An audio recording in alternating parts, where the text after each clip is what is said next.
You're listening to the Cyberwire Network, powered by N2K.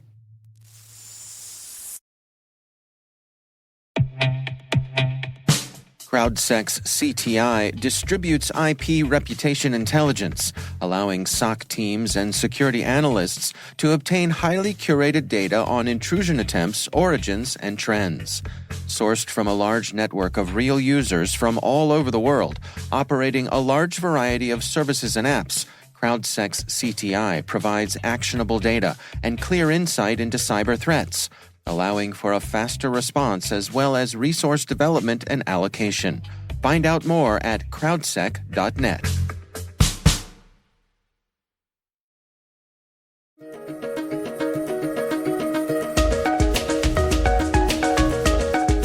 Hello, everyone, and welcome to the CyberWire's Research Saturday. I'm Dave Bittner, and this is our weekly conversation with researchers and analysts tracking down the threats and vulnerabilities, solving some of the hard problems, and protecting ourselves in a rapidly evolving cyberspace. Thanks for joining us.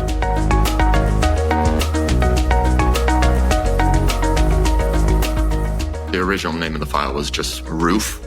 It had no other information about it. So I pulled that down and started looking at it and immediately found out that there was sort of like just a calling card within the binary itself. That's Alan West. He's a researcher with Akamai's Security Intelligence Response Team. The research we're discussing today is titled The Dark Frost Enigma, an unexpectedly prevalent botnet author profile.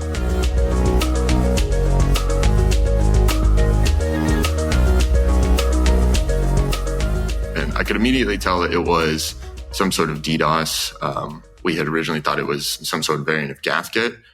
So then I just looked up the name within the file, and it led to a bunch of different social medias and proofs of the attacks. We eventually found a GitHub. He had his Twitter, his Instagram, YouTube, streaming services.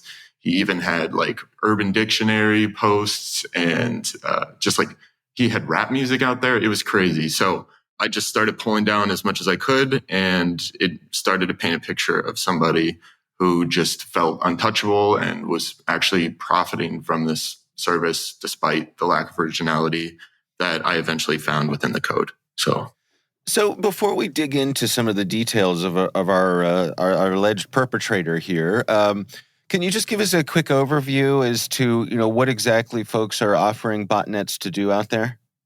Sure. Yeah. So DDoS for hire is the focus of this guy's sort of scheme.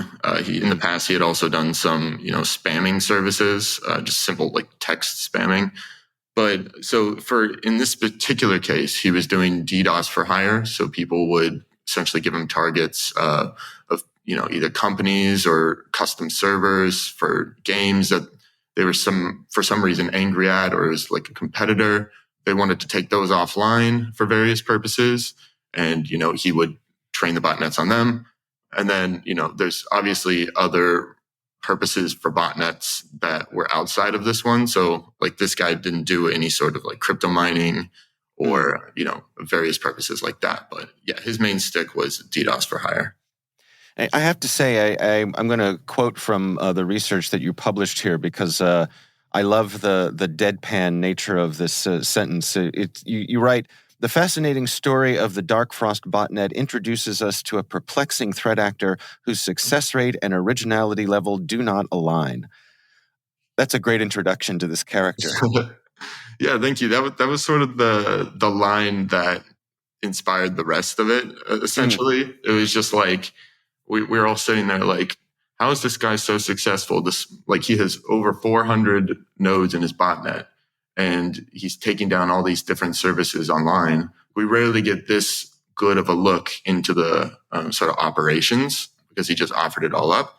And when we comb through the code, there's like not that much special about it. And we eventually found all the different kinds of malwares that he ripped off. But it was very perplexing that you could be so successful with such little effort, and obviously like a lack of knowledge of the ability to get in trouble for it even. Right. Walk us through your journey here as you go through the discovery process for figuring out who we're dealing with here. Can you share that story with us? Sure. Yeah. Well, it honestly was not difficult at all to figure out who it was. We typically run what's called strings on all the binaries we get, just so we can see some like human readable text within it. And when I go through, I look for interesting strings within it so that I can sort of do my due diligence to see if somebody else has already published on it. And so obviously one of the strings that popped out was this guy's calling card. We're not trying to directly attribute him, so I can't really say it. But I just looked that up and I started finding social media accounts. And then I sort of, because of that, I went to Maltego and I started using that and found a ton more stuff. And yeah, it didn't seem like there was much talk about this guy in particular, despite there being multiple samples that we've had over the past like year or two. So just wanted to look into it a bit more and learn more about this guy.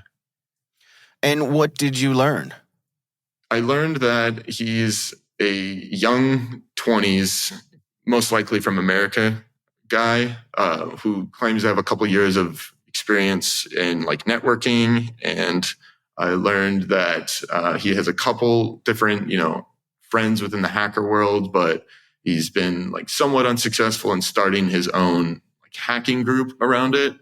He originally was just doing this for sort of the glamour and the fame of it, trying to do like streaming services and stuff like that, trying to get a little bit of attention to his Twitter, stuff like that. But then he started offering it up for the money value of it. And it seems to be a little bit successful for him, but he hasn't really been able to get anybody else to join him in this effort so far. Does it seem though he has many customers? It seems like he has a fair amount of customers. He published a couple pictures of his bank account, which, could be completely fake. So I'm really just working with the information that he's given. He's certainly done a lot of attacks. I just don't know which ones are just him wanting to do it. Like some of the original ones, you can definitely tell were that. And then some of the later ones, I'm not so sure if he was paid for it or not.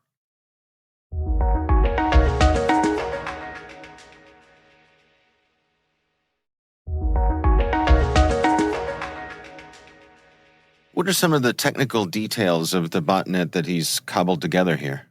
Yeah, so I believe it was written in C, and he had a ton of different attacks within it. There was a couple layer 7 and layer 4 attacks. There was a couple that stood out to us as strange. One was called ZGO flood, which through our testing didn't seem to be working, unfortunately. But yeah, there was a lot of tests offered.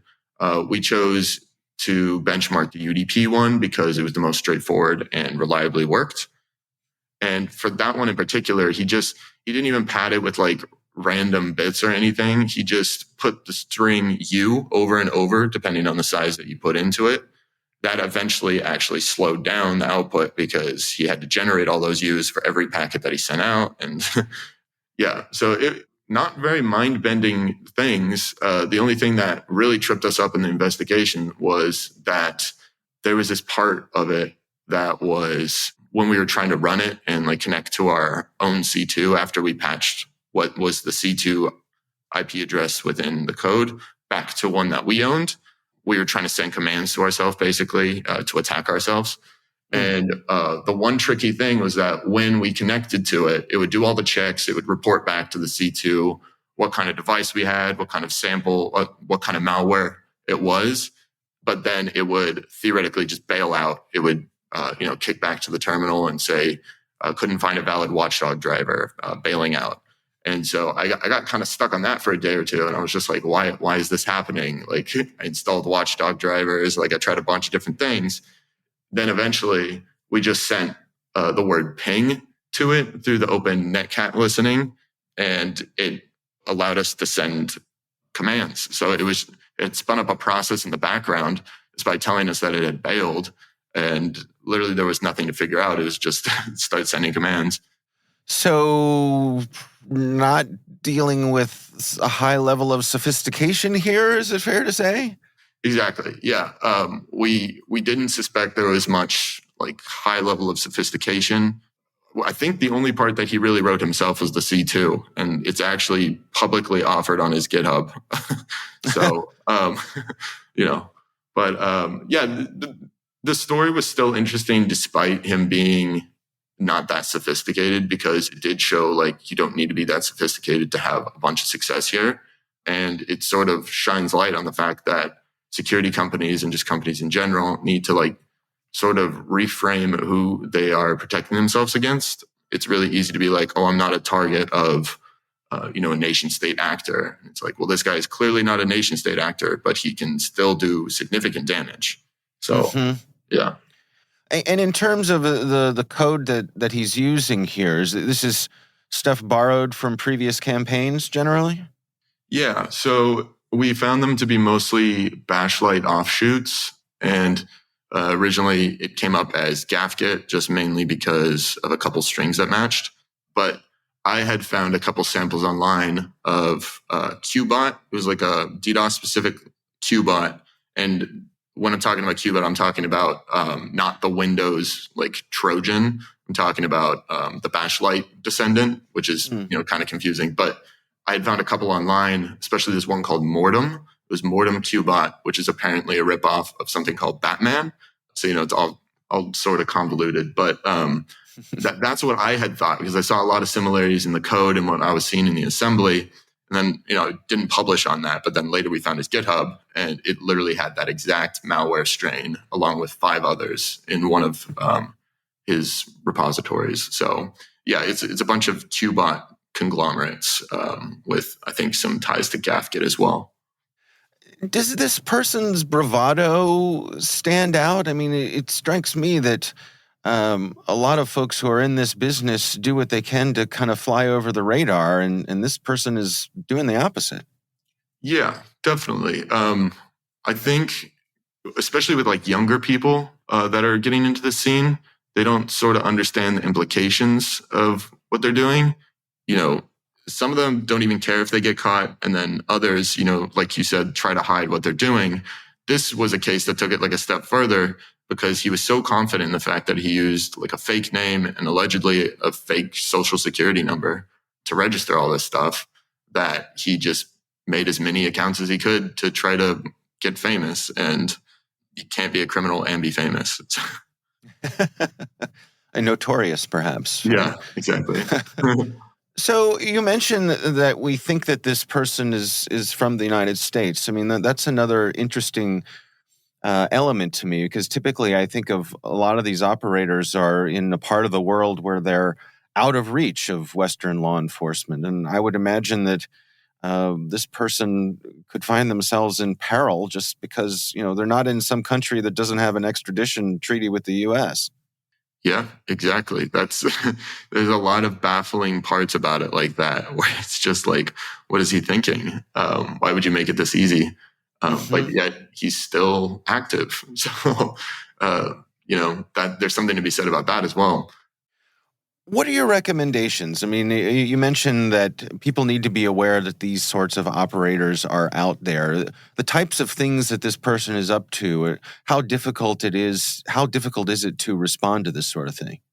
Right. So I think if you have DDoS protection such as Akamai, you're clearly safe. But I think a lot of people don't put a sort of emphasis on that, because he's not doing anything that is new. He's not really amplifying his attacks other than just making really big packets. So, like standard DDoS protection would protect against this. And it's not a priority for people with just small gaming servers or just, websites they run for a small business, things like that. So, it needs to be one of those that we talk about. DDoS is not dead. It's really on the rise, actually. And it can cause a lot of damage and is kind of a booming industry. So you just got to protect yourself in the ways that are known. For you and your colleagues who sort of have an eye on a person like this, is this the kind of thing you keep an eye on and wonder, is this person going to go dark sometime? Or, are we going to see a press release from the FBI? So I'm going to be looking at him moving forward, just out of sheer interest. He hasn't posted anything about this. And then we do, for some of these actors, we track their specific binaries within, our background work of our honeypots without revealing too much information about that. So we'll be able to see the new stuff he puts out. Occasionally we track C2s. I'm not sure if we're doing it for this one. We'll be able to look for new activity and obviously monitor his social medias, because I'm sure he'll tell us. But yeah, as far as law enforcement goes, that's not something I know at this time.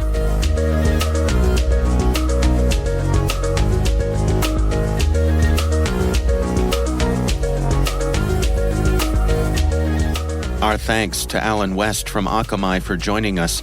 The research is titled The Dark Frost Enigma, an unexpectedly prevalent botnet author profile. We'll have a link in the show notes.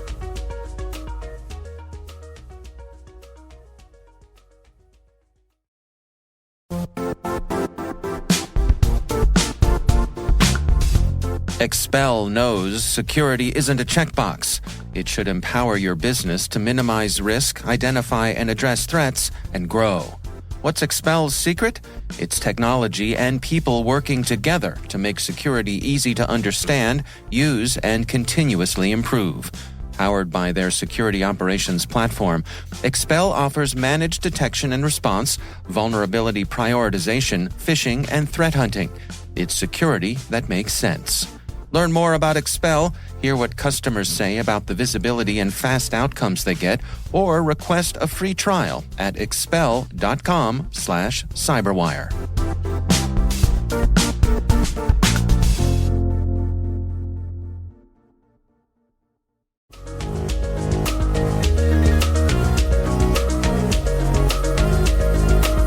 The CyberWire Research Saturday podcast is a production of N2K Networks, proudly produced in Maryland out of the startup studios of Data Tribe, where they're co-building the next generation of cybersecurity teams and technologies.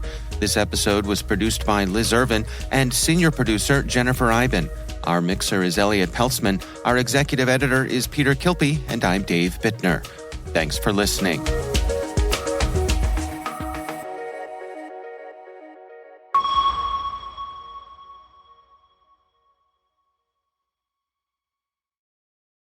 Hello, listeners. We're always looking for ways to improve the CyberWire network to give you an intelligence-driven news experience that saves you time and keeps you in the know on the latest developments in cybersecurity. We'd like to hear your feedback in our 2023 audience survey. Complete this survey for a chance to win a $100 Amazon gift card. Visit thecyberwire.com/survey. That's thecyberwire.com/survey and share your feedback. Thanks.